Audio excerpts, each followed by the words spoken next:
Welcome to Channel 8 News. Some generous donors are making a big difference in the Flint Hills. Channel 8 takes you live to the Flint Hills Discovery Center to meet the donors. And we'll show you a program at the Sunset Zoo that brings out every toddler's wild child.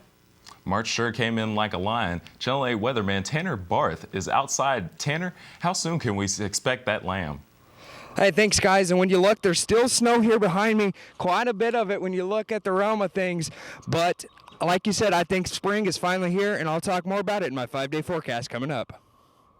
This is Channel 8 News, KKSU LP. For Manhattan and Riley County. From Kansas State University, this is Channel 8 News. Welcome to Channel 8 News. I'm Victor Roy. And I'm Katie Johnston. The Kansas Bureau of Investigation was called in to investigate the death of Pottawatomie County inmate last week. According to media release, 25-year-old Andrew Brown was found unresponsive just after midnight Wednesday night by an officer making rounds. Brown was transported to Wamego City Hospital where he was pronounced dead. The cause of death has not been yet released. Foul play is not suspected. A 2002 Pontiac Grand Prix burst into flames in the K-State parking garage on Thursday afternoon, causing an estimated $2,000 in damage. No serious injuries were reported, but 2 people were treated for smoke inhalation. Cars next to the burning vehicle were also damaged as fire crews worked to extinguish the flames. Officials say parking garage is structurally safe and no other fire damages are reported at this time. The Flint Hills Discovery Center received its largest donation to date this morning. The center cost the city of Manhattan $24.5 million to construct and opened in 2012. The center promotes tourism, education, and recreation in the Flint Hills. Channel 8 News reporter Morgan Elder joins us live from the Discovery Center with the donors. Morgan? Thanks. I'm here at the Flint Hills Discovery Center. The Discovery Center opened in 2012. Today, it was gifted with a very large donation. I'm here with donors, Marty Veneer and Bob Kraus, and they're going to talk to us a little bit about how this donation came to be. So, why did you decide to give this gift to the Discovery Center? We live here in the Flint Hills. We've lived here in the Manhattan community for quite some time. We love the Flint Hills. We love everything it represents and everything that's going on in the community. So we saw this gift as a way to help support the Discovery Center in its mission of demonstrating the beauty of the Flint Hills to the community and to the rest of the world. The Flint Hills Discovery Center itself really was the cornerstone piece for the redevelopment of downtown. And really it's a magnificent example of what good public-private business partnerships can work and achieve when we work together. We felt it was time to bring that philanthropic private sector to that partnership, and that hopefully this will encourage others to join us and to give back to the community, which provides us with so many wonderful things. Right. Now, what do you hope the center is able to accomplish now that they have this extra donation given to them? We are hoping that our gift will help to sustain the mission of the Discovery Center, to help it continue to tell the story of the Flint Hills and the Flint Hills region. And at some point, the immersion theater experience will undoubtedly need to be updated, expanded, enhanced, however you want to couch that, and that hopefully resources will be there through the semi-endowment that'll help them with that task. And that last one then is to support the foundation itself in its continuing task to engage the philanthropic community. Now, why did you choose to have the theater take the name of the ranch? It's an incredibly emotional experience in that theater. And we're fortunate enough to live in Flint Hills in our ranch. All right. And well, thank you. That's all we have time for. So I'll send it back to you in the studio, Victor and Katie. Thanks, Morgan. The Discovery Center is hosting an exhibit until March 22nd called K is for Kansas, which represents all the people, places, and things in Kansas through each letter of the alphabet. Speaking of learning, as spring season approaches, people are starting to look for educational things to do outside in the fresh air. That's right, Katie. One of those activities might include a day at the Sunset Zoo. Joining us, Channel 8 reporter Natalie Otto. Thanks, guys. That's right. Sunset Zoo is preparing for even more guests as the summer season approaches. However, it is still winter and things are heating up inside the zoo's facilities all year round. Sunset Zoo, home to snakes, ducks, and from Monday to Friday, toddlers. There's a 2.5 to 5-year-old child care facility now on grounds.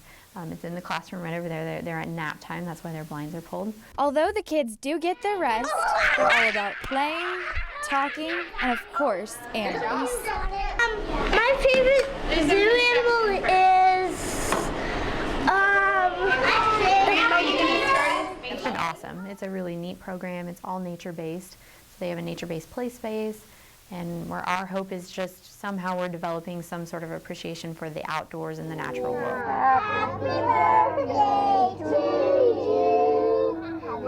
You see these kids in a completely unfiltered lens walking around our zoo and connecting with all sorts of things, and just a different perspective of what the zoo means to someone. And I just think about the impact that we're potentially making in their lives. And so that excites me. Sunset Zoo has changed a lot over the last several years, and children are not the only ones wild about animals. We would not be here without the Manhattan community. Our history is always connected with them, and it's always been the community pushing us forward. And that's why we're here today. While Zoo Sprouts stays fully active all year round, the rest of the zoo is busy preparing for their busiest seasons of the year.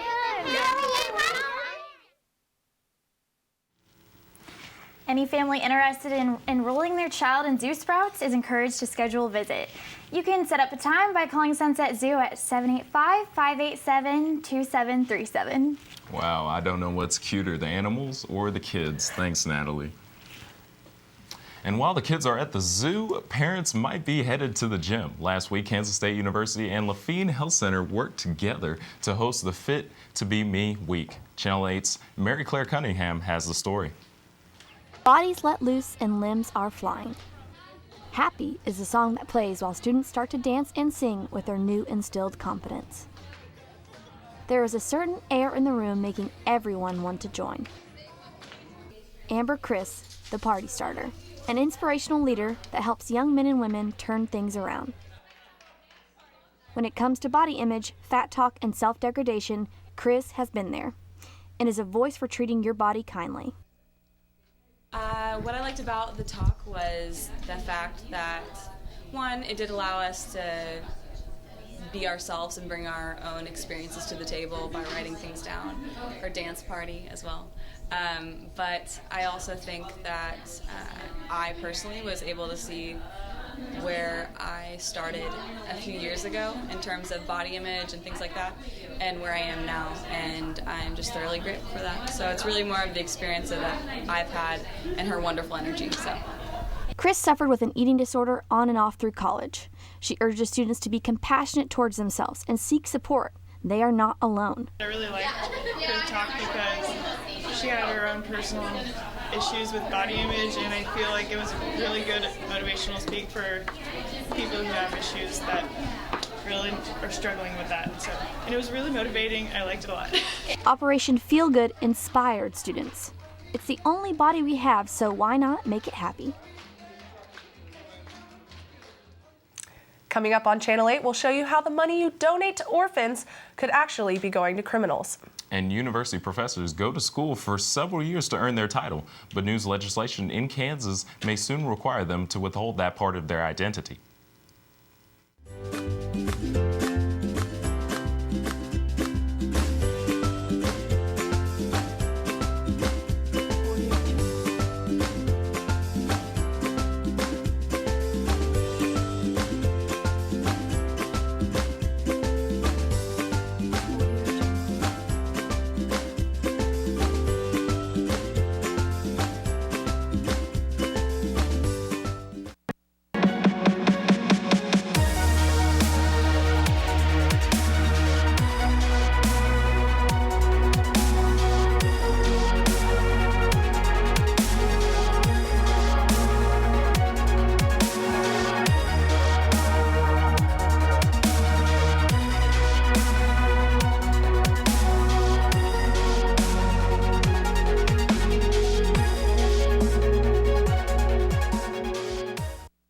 Ever wanted to be on radio? You can by signing up to join the Wildcat 91.9. The station is open to all students, no matter what your major is. The best part? You can get experience right away as well as no sign-up fees. You can be a DJ for the alternative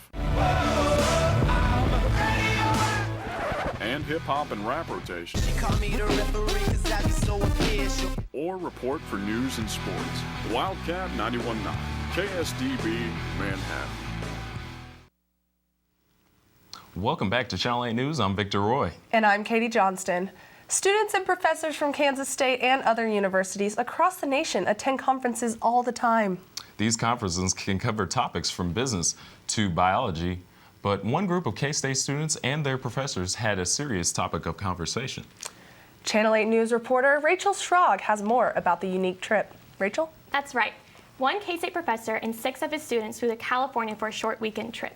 Even though their trip and presentation were short, they hope that their impact is long-lasting. Let me show you what I'm talking about. It's only practice. For international service. But this practice may just help save the life of an abused child. Children that grow up in orphanages. The final presentation was in Los Angeles. That's where K-State professor Eric Hartman and 6 leadership students led a workshop at the 2015 Impact Conference, a workshop on the dangers of orphanage tourism. Was to create a money funds for Goma's business. According to Hartman, some orphanages around the world are kidnapping and abusing children under their care. They are also pressuring parents and convincing them that their children will have a better life at their orphanage. Orphanage owners seek out rich tourists to donate money that does not actually reach the children, but goes into the business of running the orphanage. But Hartman and his students want this to be more than a presentation at a conference. They created the organization Escape the Box to start spreading awareness on campus. We're hoping that people will be inspired by our presentation and possibly start organizations similar to ours on their own campuses. These leadership students plan to raise awareness even after the semester ends. One team is going to be working on another campus presentation at least once this semester. Another team's doing church outreach to spread the message through particular congregations in Manhattan and beyond. So there are presentations that will be occurring on campus and in the region here locally. Hartman and his students don't want tourists to forget about the orphans. They want tourists to be more careful and aware of who is getting their money. That is an alarming amount of children that could be in danger. Well, we certainly look forward to seeing that these children are raising awareness on our campus. Thanks, Rachel. The Kansas government has not been getting the best press lately. That's right. With a budget deficit, some controversial bills, and a little bit of scandal, legislators may not always like what they see on the news. One bill in Kansas legislature could solve some of those problems, or it might create a few more. Channel 8 News reporter Anthony Williams has the story. Anthony? Thanks, Victor and Katie. Some people think the House of Representatives are trying to muzzle professors by making them afraid to speak their minds in newspapers. When the Kansas House of Representatives introduced Bill 2234, it was not well received. What are they up to? You know, why do they think they have to restrict our speech? The bill would make universities prohibit professors from using their titles in newspaper columns which discuss the legislature, candidates for the legislature, or issues in front of the legislature. When I first heard it, I sort of thought of Putin's Russia. Because the bill is oddly specific, some think that it's aimed at a group that Beatty co-founded called Insight Kansas. The group writes a weekly column that talks about issues in the public forum, which sometimes includes legislation. One issue I wrote about was about a state legislator named Virgil Peck, who had, during a hearing, essentially had compared illegal immigrants with pigs. Virgil Peck introduced the bill. He says he introduced the bill as a courtesy to another legislator. However, he did argue in favor of the bill. Both Sorensen and Beatty say that part of being a professor is initiating conversation. In many ways, I see it's my responsibility if contentious issues, both political, scientific, or whatever, come about. It's my job as a professor to speak my mind about those things in a candid and forthright manner. And when I do, to let people know who is talking about that. The bill is currently still in committee. Many teachers hope it will stay there. Thanks, Anthony. When we come back, we'll meet a new group on campus that's starting trouble. And we'll take a look at the weather. Stay tuned. I'm Michael. I'm Maureen. May. And we're 4 of the members of On the Spot Improv Club. We do everything improvised. Completely live. We're so good at groupthink. We all just say a word and everyone will know what I'm thinking. Brownie. If you change your word, then we don't know what you're talking about. Improvise. Okay. One more time. Ribbon. I don't understand how am I supposed to know what you guys are gonna think?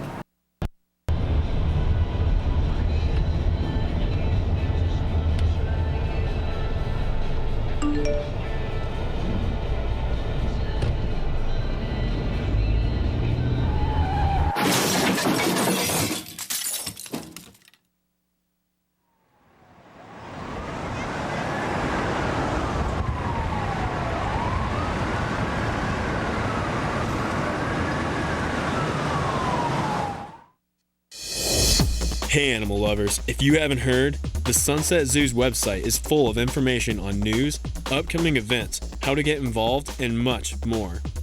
You can also stay up to date with the zoo by following along on social media sites like Twitter, Pinterest, and Facebook for even more content and become a part of the Sunset community.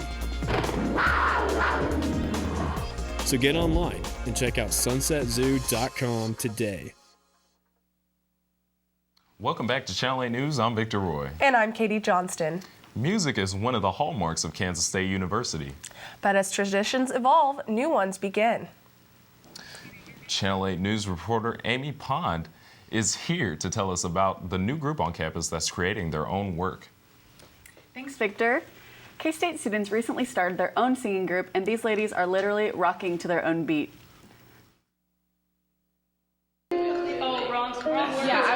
It's a new group, and they are practicing. It's called Audacity. K-State student Colin Gardner had the idea to start a brand new singing group at K-State. I started it because there were some people that came to me and they were like, oh, I know you're in cadence. What's unique about the group is that it's ladies only. And it's K-State's first all-female a cappella singing group in a 157-year history of K-State. And Emily Gorman is ready to warm up her vocal cords. So it's really cool to have something really, really new and up and coming, and to be able to kind of set the foundation and be one of the first ones is really, really cool. Audacity is made of students from all different aspects of the university. The thing I find interesting about this group is that we all have different majors. We all come from different walks of life. We're all different ages. It's really, really a diverse group. The girls feel like the group has been together forever. When you're part of something and you all kind of come together with different aspects of it and you add it all to make one big, final product, it's really cool to be a small part of that. I'm really excited for people to know who we are and come to the concerts and stuff. I'm so excited to have people be like, oh, that girl's in Audacity. I love Audacity. I'm really excited for that. There's no going back. Audacity had 9 girls total, and they were working really hard getting ready for their first performance in Bosco Plaza. That sounds like a lot of fun. Thanks, Amy. Those Audacity girls sure can sing, but will they be singing in the rain anytime soon? Channel 8 weatherman Tanner Barth is in the studio with the week's forecast. Tanner? Thanks, guys. And when you're looking at the week's forecast, we start with the national weather map. And in the western part of the United States, up top, you've got Seattle, 53 degrees, 65 down in San Diego, 19 in Denver, 45 in Albuquerque, even 41 degrees in Dallas, with 28 degrees there in Kansas City. In the national map, when you look at the scheme of things, it's sunny in the western part of the United States, or western part of the United States. You come to the Midwest, starts getting snowy. Then you head to the eastern part, and it's definitely snow, but still sunshine down in Miami. The Kansas map on the western part of Kansas, 22 degrees in Scott City, 24 down in Dodge City, 23 in Hayes. It's going to be 28 degrees in Salina, down in Pittsburgh, 25 degrees, and 29 in Kansas City. For the 5-day forecast, today for Wednesday, 36 degrees, partly sunny, but then the warm-up starts to begin. 20 39 degrees on Thursday. And then for your Friday, it's going to be 55 degrees. And then for your Saturday, it's 61 degrees. And Sunday continues to warm up, 63 degrees and partly sunny for your Sunday. So spring is upon us, and it looks like that it's going to stick here for a while. Back to you guys. Thanks, Tanner. Up next, K-State basketball is gearing up for March Madness. And former K-State wide receiver Tyler Lockett joins us live from California as he takes a break from the NFL Combine. Non-traditional students are an important piece of K-State heritage. Some of these students are veterans returning back to civilian population after serving in our armed forces. This can be a troubling time for these veterans. Trying to adjust back to civilian life can be a hard obstacle to overcome. The Veterans Center at K-State helps these students with this transition. Through counseling and other means, these veterans can find the help they need for this transition at the K-State Veterans Center. The center is located on the ground floor of the Student Union just inside Salsaritas.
Welcome back to Channel 8 News. I'm Victor Roy. And I'm Katie Johnston. It was a great week to be a Wildcat fan, wasn't it, Mark? It sure was, Victor. Let's start with men's basketball. Fresh off a huge win against border rival Kansas, the number 12 ranked Cyclones came into town for senior night. Nino Williams, Thomas Gibson, and Sean Meyer were honored before the game. The Wildcats started slow, getting down early to 10-2 after a three from Cyclones' Naz Long. The Wildcats entered the half trailing 40-33. Coming out of the gates in the second half, Iowa State got out to a 12-point lead. Trailing by one with 18 seconds left, Wesley Iwundu stole the inbound pass and slammed it home to give the Wildcats a 1-point lead. With a couple of seconds left, Nyang dished it off to Naz for Long for a deep three that fell just short. It was a gut-check win for Bruce Weber and the Wildcats. They will travel to Austin, Texas to take on the Longhorns this Saturday. Now to women's basketball. Coming off a loss against TCU, the Wildcats faced off against West Virginia for senior night. This was the last game for Asha Woods, Haley Tejada, and Heidi Brown. The Mountaineers came out on fire and got up as much as 14 in the first half, but headed into the half up 36-29. In the second half, Haley Tejada came up huge, hitting 12 of 13 free throws for the game. After getting down by 12 with just under 10 minutes left, the Wildcats found their second wind. They finished the game on a 20-6 scoring run to win the game, 59-55. Senior nights are always emotional, and the players and the fans. Yes, Yes, it is, Victor. This group of seniors have been through a lot, including head coaching changes. It's nice to see them get out of there with a win. Yeah. Well, we're going to go ahead and toss it over to Blake Pickett, our news reporter in the studio, to see what he has to ask Tyler Lockett, former K-State wide receiver. Thank you, Katie and Victor. I'm here with Kansas State former wide receiver Tyler Lockett. Tyler, thanks for being here with us today. Hey, thanks for having me. So we're just going to dive right into it. How nerve-wracking is it to be in front of all these scouts, all these coaches, and showing what you're made of? It's not really nerve-wracking at all. I mean, in college level, we played in front of about 55,000 fans almost every single weekend. So, I mean, it's about maybe 50 people here watching you every now and then, trying to see, you know, the tools and everything that you have so they can be able to see how you fit best to their team. All right. Do you believe you are an underdog in the draft? Yeah, I think that I'm an underdog in the draft. I mean, I think I've been an underdog ever since I've been at Kansas State. So it's not like it's anything new to me. I mean, Kansas State football team was an underdog as well. And so, I mean, it's just something that you have when you carry a chip on your shoulder. And, I mean, I'm not trying to prove anything to anybody. I just play my game and let them do the talking. 440. That's huge. 440 on the 40-yard dash. Are you satisfied with your performance? No, not really. I mean, out of all the times I ran the 40, the 4.4 was my slowest one. So, I mean, I knew I could have ran a lot faster. You know, things just happened. But, I mean, everybody thought I was going to run a slow time anyway. So a 4.4 kind of opened up a lot of people's eyes. All right. So if you were to be drafted, what team would you like to be drafted to? Because your dad played for the Chiefs. Would that be a good choice?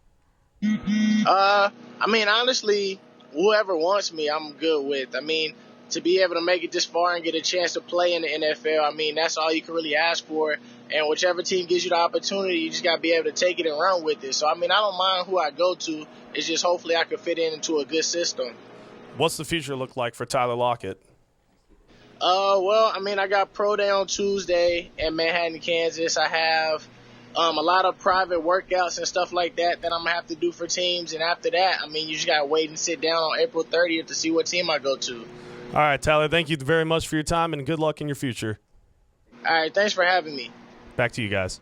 Thanks, Blake. Don't go away. Channel 8 News will be right back. And we'll have one more look at the weather forecast. Stay tuned.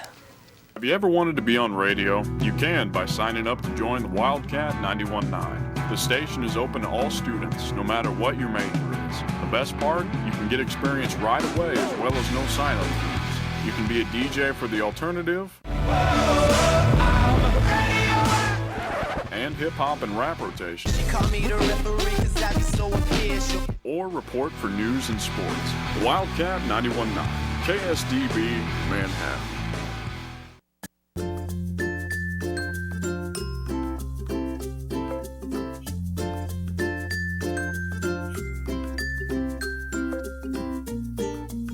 Benefits for volunteering for the younger kids, for the middle school kids especially, I think it's really just fun and it's experience with animals that you don't get all the time.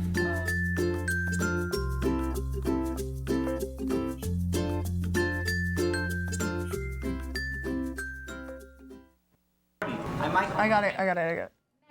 And we're four of the members of On the Spot Improv Club. We do everything improvised. Completely live. We're so good at group thing. We all just say a word and everyone will know what I'm thinking. Brownie. If you change your word, then we don't know what you're talking about. Improvise. Okay. One more time. Ribbon. I don't understand how am I supposed to know what you guys are going to think? Tanner Barth is here for one more look at the weather. What can we expect to see for the Fake Patty's Day weekend this weekend? I think, guys, when we look at the weather, it's going to be a little bit chilly today, but then you just see spring coming on us in a hurry. By mid-weekend, it's going to be 60 degrees, low 60s, so it's just going to be absolutely outstanding for Fake Patty's Day this weekend, and hopefully for the rest of spring, guys. All right, sounds good. So we won't really be looking at a rainy Fake Patty's Day like last year, will we? Not right now. I would say it's not happening right now, but we'll see. Thank you for joining us on Channel 8 News. We're here each week during the school year to give you the latest news for Manhattan and Riley County. So join us next week for another news update.